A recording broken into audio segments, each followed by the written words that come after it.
سلام، به پادکست امروز خوش اومدید. موضوعی که قراره با هم بررسی کنیم شاید به اندازه خودش هم ترسناک باشه هم جذاب. امضای قاتلان سریالی. اما قبل از اینکه بریم سراغ داستان‌های واقعی، بذارید یه سوال ازتون بپرسم. آیا تا به حال فکر کردید چرا بعضی از قاتلان بعد از ارتکاب جرم رد پای منحصر به فرد از خودشون به جا میذارن؟ چیزی که پلیس‌ها و روانشناسا بهش میگن امضا. امضاهایی که ممکنه یه نشونه باشن، یه پیام باشن یا حتی یه بازی ذهنی با جامعه. امروز قراره با هم چند نمونه از این قاتلان مشهور رو بررسی کنیم و ببینیم پشت این امضاها چه رازهایی پنهانه.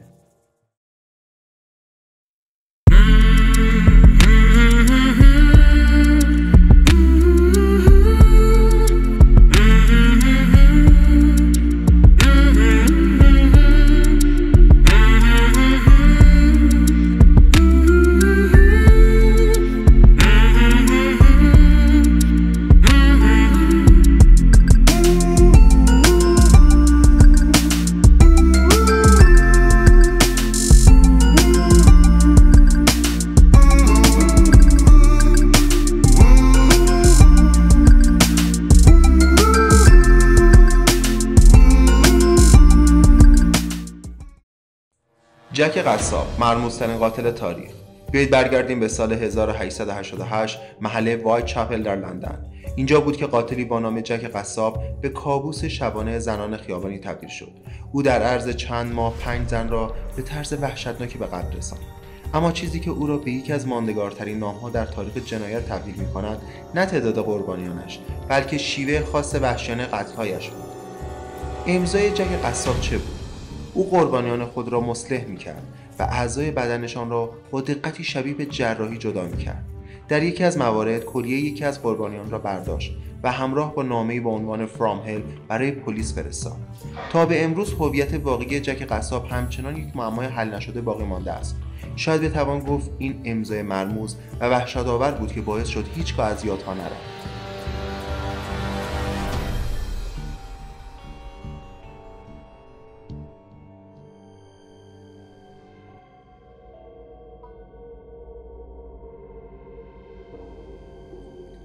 حالا بیاییم به آمریکا در دهه 1960 برگردیم، جایی که زودیاک قاتل، یکی از مرموزترین قاتلان زنجیره تاریخ، قربانیانش را به صورت تصادفی انتخاب می‌کرد. اما چیزی که او را از بقیه متمایز می‌کرد فقط قتل‌هایش نبود. زودیاک به جلب توجه علاقه داشت. او نامه‌ها و پیام‌هایی را با رمزهای پیچیده به روزنامه ارسال می‌کرد و مدعی بود که هویت واقعیش در این رمزها پنهان شده. معروفترین این رمزها Z340 بیش از 50 سال طول کشید تا رمزگشایی شود.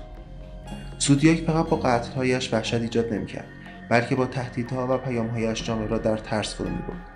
نکته شگفت‌انگیز این است که او هرگز دستگیر نشد.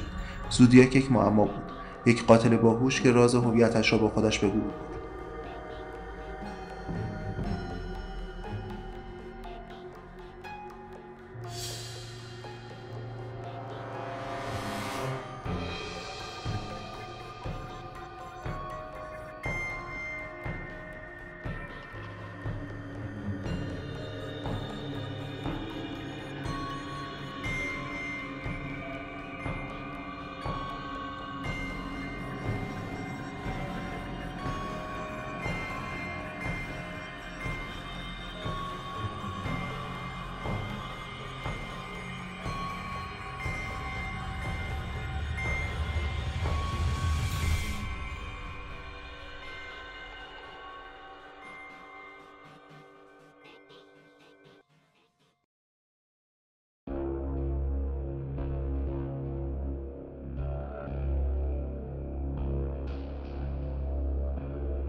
دهه 1970 و 1980 در کانزاس ایالات متحده، دنیس ریدر، معروف به BTK کیلر که نام مستعارش از مخفف بایند، تورچر، کیل، بستن، شکنجه و کشتن گرفته شده بود، شروع به ارتکاب قتل‌های وحشیانه کرد.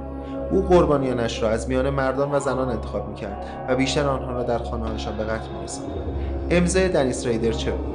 ریدر پس از هر قتل نامه‌هایی به پلیس و رسانه‌ها می‌فرستاد که در آنها جزئیات دقیق جنایت‌هایش را شرح می‌داد. این نامه‌ها علاوه بر جزئیات، نمادها و پیغام‌های خاصی هم داشتند که نشان می‌داد او چقدر از بازی با پلیس لذت می‌برد. او همچنین از پلیس خواسته بود که برای دستگیری‌اش سخت‌تر تلاش کند، انگار که می‌خواست نشان دهد که چقدر از احساس قدرت در تسلط بر اوضاع لذت می‌برد. شیوه خاص بستن قربانیان با طناب و شکنجه آنها قبل از کشتن امضای متمایز و وحشتناک دنیس ریدر بود که به نام BTK کیلر در تاریخ جنایات ثبت شد.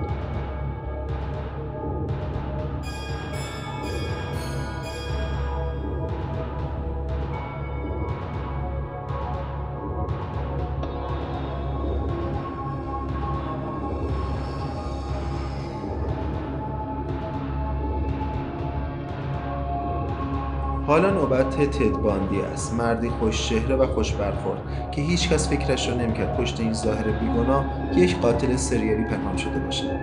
امضای تد باندی چه بود؟ تد معمولاً قربانیان را با فریب به دام می‌انداخت. مثلا وانمود می‌کرد دستش شکسته است یا به کمک نیاز دارد. قربانیان او اغلب زن‌های جوانی بودند که موهای بلندی داشتند و فرق وسط باز می‌کردند. تد آنها را به مکان‌های دور افتاده می‌برد و به طرز وحشیانه به قتل می‌رساند و گاهی حتی به صحنه جنباز می‌گشت تا با اجزا تعامل کند. جذابیت ظاهری و حیله‌گری‌اش تد باندی را به یکی از معروف‌ترین و در این حال مخوف‌ترین و ترسناک‌ترین قاتلان تاریخ تبدیل کرده است.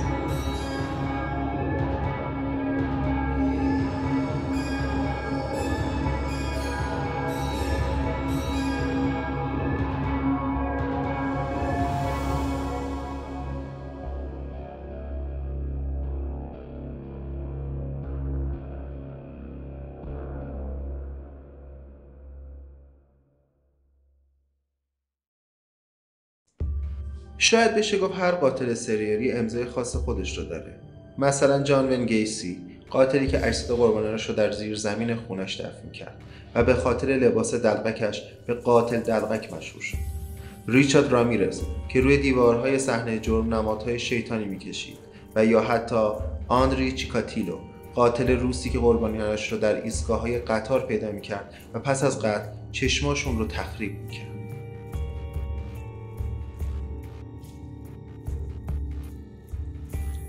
امضاهای قاتلان سریالی فقط یه رد پا نیستن. اونها در واقع بازتابی از ذهن پیچیده و تاریک این افراد هستند. برای پلیس و روانشناسان شناسایی این امضاها کلید کشف هویت قاتل و متوقف کردنشون. امروز فقط گوشی از داستان‌های وحشتناک این قاتلان رو با هم مرور کردیم، اما هنوز خیلی چیزها باقی مونده. اگر از این موضوعات خوشتون میاد، توی قسمت‌های بعدی با داستان‌های بیشتری در خدمتتون خواهیم بود.